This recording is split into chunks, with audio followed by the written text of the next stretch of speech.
기독교 강요 제3권 그리스도의 은혜를 받는 방법과 결과에 대한 제4장 로마 가톨릭 교회의 회개에 대한 교리 점검. 어제는 참된 회개란 무엇인가를 다루었다면 오늘은 당시에 이 잔 칼빈과 대항했던 로마 가톨릭의 잘못된 회개에 대한 가르침이 무엇이 있는지를 이번 시간 짧게 한번 공부합니다. 책을 보시면 로마 가톨릭은 회개란 지은 죄에 대해 슬퍼하면서 다시는 그 죄악을 짓지 않는 것이라고 말한다. 죄악에 대해 슬퍼하는 것은 죄를 범한 자신에게 벌을 가하는 것이다. 그들은 회개는 벌 가하는 형태로서 육신을 제어하기 위한 엄격한 훈련이라고 생각한다.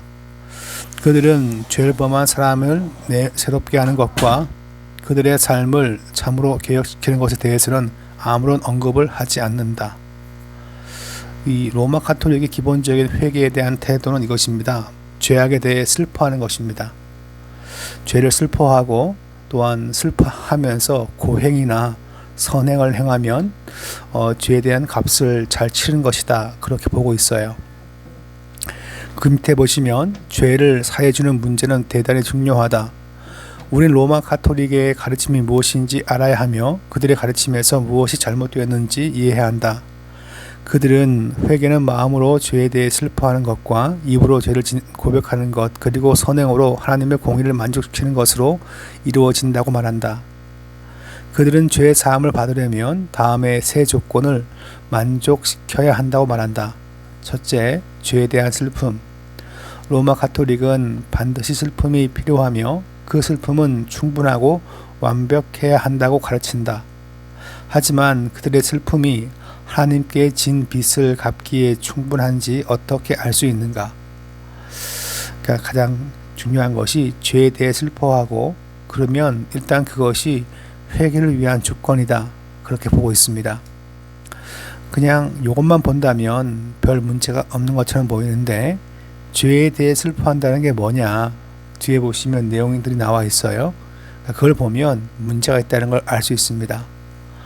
우리는 죄악을 슬퍼해야 한다는 점에는 동의하지만 단지 슬퍼했기 때문에 죄의 사함을 받을 수 있다는 점에는 동의하지 않는다.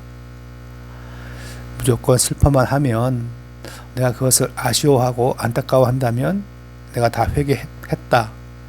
이것은 자기 만족이자 자기 방법이죠.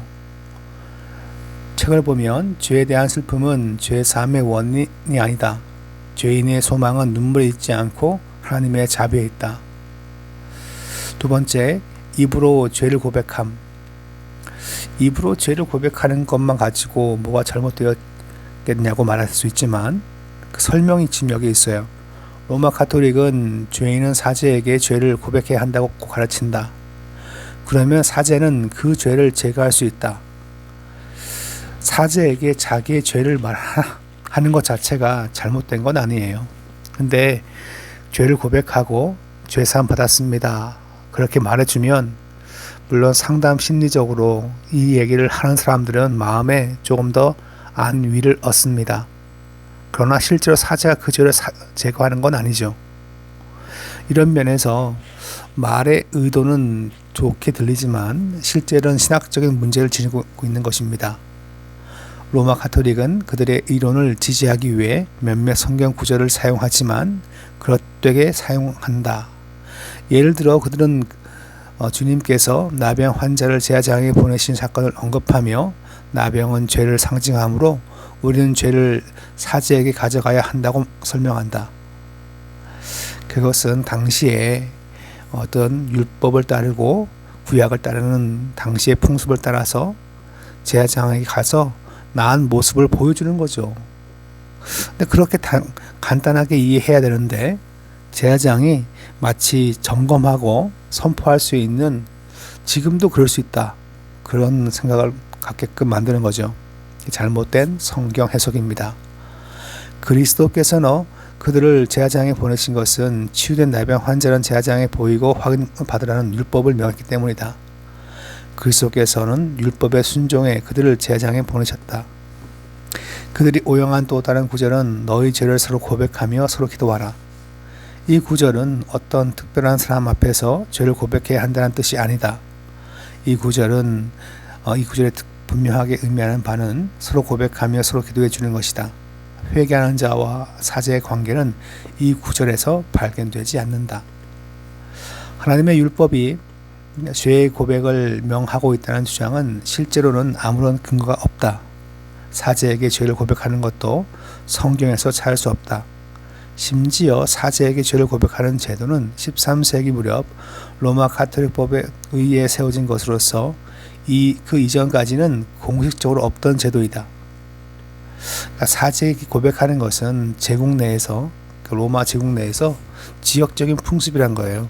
그러다가 13세기에 전 제국 내에서 보편화된 것입니다. 성경은 오직 주 하나님만이 죄를 사하실 수 있다고 가르친다. 이게 키워드죠, 그죠? 죄 사함과 회개는 주님과만 연결된 거지 사제의 도움을 사용하지 않습니다. 하나님은 우리의 죄악을 잊으실 수 있고 또한 지워버리실 수 있다. 우린 그분께 잘못을 했으므로 그분께 가야 화평을 찾을 수 있다. 하나님은 죄인들을 그분의 속죄소로 부르신다.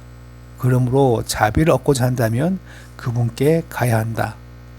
내가 이르기를 내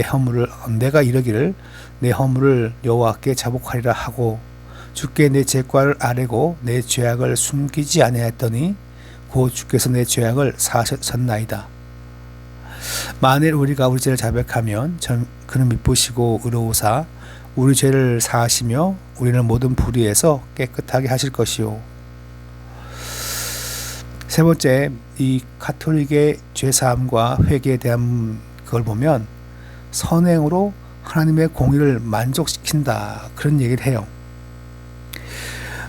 이것이 바로 회개하는 사람이 눈물과 금식과 헌금과 자선으로 하나님의 자비를 얻어낼 수 있다는 가르침이다. 이렇게 하면 교회가 성도를 이렇게 꽉 잡는데 좋은 어떤 신학적인 도구가 되겠죠. 그렇지만 성경적이진 않습니다. 어제 한 분의 설교를 듣다가 어떤 예화가 나왔냐면 어느 승려가 유명하신 분이신데 서울대 출신의 법관이었어요. 그분이 사형수를 판단해가지고 재판했는데 그리고 사형을 실시해가지고 죽었습니다. 그런데 얼마 뒤에 진범이 발견된 거예요. 마음의 번뇌가 심해서 이제 법복을 벗고 그냥 산에 들어가서 그냥 절에 들어가서 승려가 된 것입니다. 그러니까 왜 그랬을까요, 그죠? 물론 실수할 수 있죠, 그죠? 자신한테 있는 어떤 괴로움이라든가 슬픔, 아픔을 내가 승려가 되어서 고행을 하면 뭔가 약간 좀 마음에 상쇄되는 듯한 착각을 느끼겠죠. 그러니까 이게 상당히 어떻게 보면 선행으로 하나님의 공의를 만족시킨다는 것은 다른 종교의 가르침과 유사한 것입니다. 그들은 이러한 행위를 통해 하나님의 공의에 진 빚을 갚을 수 있고 자신의 죄악을 보상할 수 있으며 나아가 그들 나름대로 용서를 받을 수 있다고 생각한다. 로마 가톨릭 교사들은 하나님은 회개하는 자의 죄책을 제거해 주시지만 훈계를 위해 벌을 내시는데 보속으로서 이 벌을 피할 수 있다고 말한다. 보속. 한문이 잘 뜻이 오지 않는다면 영어가 보면 있죠. satisfaction. 하나님을 만족시키는 거예요. 그래서 회개하면 죄에 대한 책임, 법적인 책임은 다 제거되지만 어떤 징벌 내리시는 것은 어떻게 피하냐 그러면 그것은 이렇게 좋은 일을 하면 없어진다. 그렇게 가르친다는 거죠. 가톨릭에서. 만일 이것이 사실이라면 우리의 구원은 하나님의 자비에 달린 것이 아니라 우리의 선행에도 달린 것이 된다. 하지만 성경은 정반대로 죄사함은 거둬주시는 하나님의 은혜라고 가르친다. 우리를 구원하시되 우리가 행한 바 의로운 행위로 말미암지 아니하고 오직 그의 긍휼하심을 따라 중생의 씻음과 성령의 스럽게 하심으로 하셨나이라고 나와 있죠. 밑에 보시면 면제하다는 것은 순전한 선물을 의미한다. 만일 어떤 채권자가 빚을 면제해 주었다면 이는 그가 빚을 없애 주었으므로 더는 갚을 필요가 없다는 뜻이다. 마찬가지로 주님은 나 곧 나를 위하여 내 허물을 도말하는 자니 네 죄를 기억하지 아니하리라고 말씀하신다. 로마 가톨릭은 사람이 세례 받을 때 죄가 도말되는데 후에 지은 죄는 보석의 행위로 보상되어야 한다고 가르쳐왔다. 자, 앞에 했던 내용을 다시 한번 정리한 거죠, 그죠? 잘못했으면, 그러니까 어떤 죄 사함 받고 용서받고 있다는 죄에 대한 책임은 다 면했지만 하나님은 거기에 대한 징벌, 형벌은 남아 있다는 거죠. 네, 물론 남아 있어요. 근데 이것이 어떤 선한 일을 행하면 없어진다고 생각하는 거죠. 이게 이제 문제인 것입니다. 하지만 사도 요한은 분명히 말한다. 만일 누가 죄를 범하여도 하나님 앞에서 우리에게 대언자가 있으니 곧 의로우신 예수 그리스도시라. 자, 그리스도께서 언제나 우리를 아버지 앞으로 회복시키는 중보 역할을 하시는 변함없는 대언자이시다. 세례 요한은 보라 세상을 지고 하나님의 어린 양이로다고 말했다. 예수님만이 하나님의 어린 양이시며 이는 그분만이 죄를 위한 유일한 제물이심을 뜻한다. 죄에 대한 가톨릭의 가르침 중에는 우리가 반박해야 하는 또 다른 교리가 있다. 뭐가 있을까요? 어떤 죄악은 가볍고 어떤 죄악은 치명적이라는 거짓 가르침이다. 이렇게 가르치는 사람들은 가벼운 죄는 주님이 가르치신 기도를 계속 드림으로 또는 거룩한 물을 뿌림으로 해결받을 수 있다고 말한다. 그러니까 이제 이 사제와 함께 이렇게 사제에게 이제 죄를 고백하죠, 그죠? 고해 성사할 때 사제가 흔히 할 말이 있어요. 뭐 예배를 몇 번 드리세요. 그리고 뭐 마리아에게 몇 번 기도하세요. 주기도문을 한 10번 하세요. 뭐 이런 식의 가벼운 죄에 대해서는 이렇게 뭘 말해줘요. 아까 제가 잠시 언급했지만 상당히 심리적으로 이것이 긍정적인 효과를 가질 수도 있죠. 그러나 죄의 무게를 따지는 것은 뭔가 어폐가 있다는 것입니다. 왜 그러냐면 죄의 삭은 사망이라고 성경은 가르친다는 거죠. 신자는 죄를 지어도 영적인 죽음에는 이르지 않습니다. 하나님은 자비로우셔서 그리스도 예수 안에 있는 자들을 정죄하지 않으신다는 거죠. 근데 마치 죄에 대해서 어떤 단계를 나누고 그것에 대해서 적당하게 우리가 만족시키는 행동을 행하면 하나님이 그에 대한 형벌을 주지 않는다. 상당히 인간적인 거죠. 죄에 대한 보속을 좋아하는 자들은 다윗이 우리아와 밧세바의 지은 죄를 사함받았지만 하나님은 그의 아들을 죽이심으로 벌하신 사실을 예로 든다. 그러나 하나님은 두 종류의 벌을 시행하신다. 하나는 징계이고 하나는 보복이다. 징계이고 의로운 보복이 있는데 다윗의 아들의 죽음은 주님이 저주를 부으신 것이 아니라 징계하는 거죠. 징계. 하나님은 죄사함 받고 구원받은 자를 자녀로 여기시며 모든 죄를 사하십니다. 잘못된 것은 징계하십니다. 뭔가 돈 내면 없어지는 게 아니에요. 이 사실을 잘 알고 그래서 우리가 말씀을 배우고 가르치고 지켜 행하는 것이 중요하다 말합니다. 제가 좀 전에 이렇게 보면 왜 이렇게 보속한다는 거 있죠. 돈을 내거나 봉사하거나 뭐 그러면 죄에 대한 징벌이 없어질 것이라고. 그런 분들이 많아요. 지은 죄 많아가지고 심지어 교회에서도 그래요. 지은 죄가 많은데 내가 뭐 이렇게 구역 봉사라든가 혹은 뭐 어느 봉사를 열심히 하면 하나님 좀 참아 주시겠지. 참 보속이 갖는 종교 심리가 있습니다. 미국의 어느 개척교회에서 전도를 열심히 하고 있는데 새로 생긴 교회였어요. 그 교회가 주변 지역을 전도하면서 교인들한테 그 얘기한 거죠.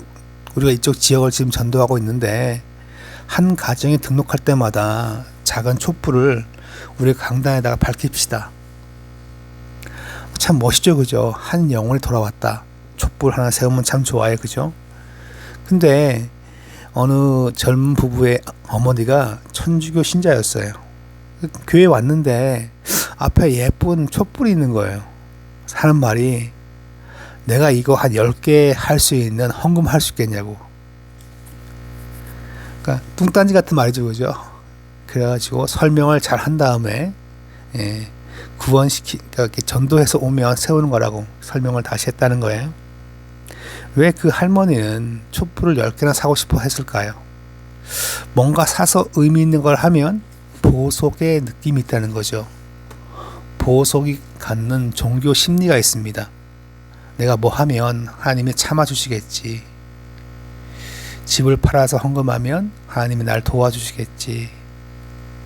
내가 미리 11조를 금액을 늘려하면 수입을 채워주겠지. 종교 보석이 갖는 종교 심리예요. 그렇게 하는 것은 죄 사함에 대한 회개에 대한 정당한 이해를 방해합니다. 그래서 우리는 가톨릭의 이런 이해를 하지 않는 거죠. 네, 일단 공부는 여기까지 하겠습니다.